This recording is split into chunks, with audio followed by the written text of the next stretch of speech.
অন্যদিকে শিশুবাগান athletic club ও বক্তানগর football ক্লাবের যৌথ উদ্যোগে শিশুবাগান ফুটবল ময়দানে অনুষ্ঠিত হলো মহিলাদের প্রদর্শনী কাবাডি ম্যাচ।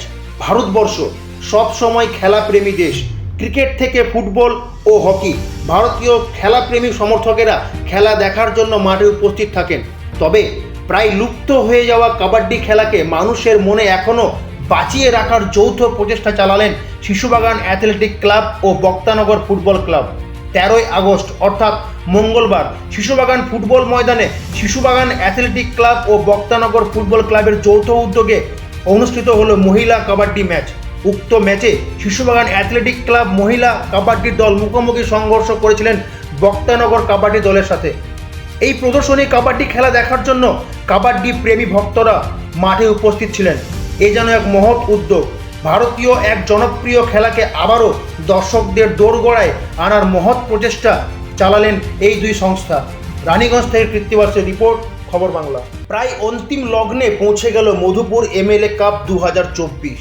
মধুপুর এমএলএ কাপের মারকাট লড়াইয়ে 13ই আগস্ট অর্থাৎ মঙ্গলবার সেমিফাইনালের লড়াইয়ে মুখোমুখি সংঘর্ষে নেমেছিলেন বার্নপুর ইউনাইটেড ক্লাব বনাম সিধু কানু এফসি চিত্তরঞ্জন। গুরুত্বপূর্ণ সেমিফাইনালে সিধু কানু এফসি চিত্তরঞ্জনকে 2-0 গোলে পরাস্ত করল বার্নপুর ইউনাইটেড ক্লাব। আসানসোল শিল্পাঞ্চলের স্বনামধন্য দল বার্নপুর ইউনাইটেড ক্লাব তাদের জয়ের ধারাকে অব্যাহত রাখল। মঙ্গলপুর মধুপুর এমএলএ কাপের গুরুত্বপূর্ণ সেমিফাইনাল ম্যাচে 1 ইঞ্চিও জায়গা ছাড়লেন না সিধু কানু চিত্তরঞ্জন এফসিকে। এদিন ম্যাচ পরিচালনা করার দায়িত্বে ছিলেন আসানসোল রেফারি অ্যাসোসিয়েশনের নয়নের মণি অনিমেষ দাস ও তার সতীর্থরা। সেমিফাইনালে বার্নপুর ইউনাইটেড ক্লাবের মুহুর্মুহুর আক্রমণের কাছে প্রতিহত হতে হয় সিধু কানু চিত্তরঞ্জন এফসিকে। এদিন মাঠে খেলা দেখার জন্য দর্শকদের ভিড় উপচে পড়েছিল। দর্শকদের উল্লাস উন্মাদনায় মেতে উঠল মধুপুর ফুটবল গ্রাউন্ড।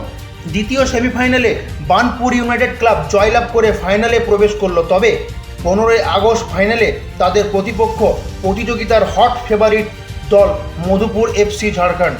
মধুপুর থেকে কৃত্তিবাসের রিপোর্ট, খবর বাংলা।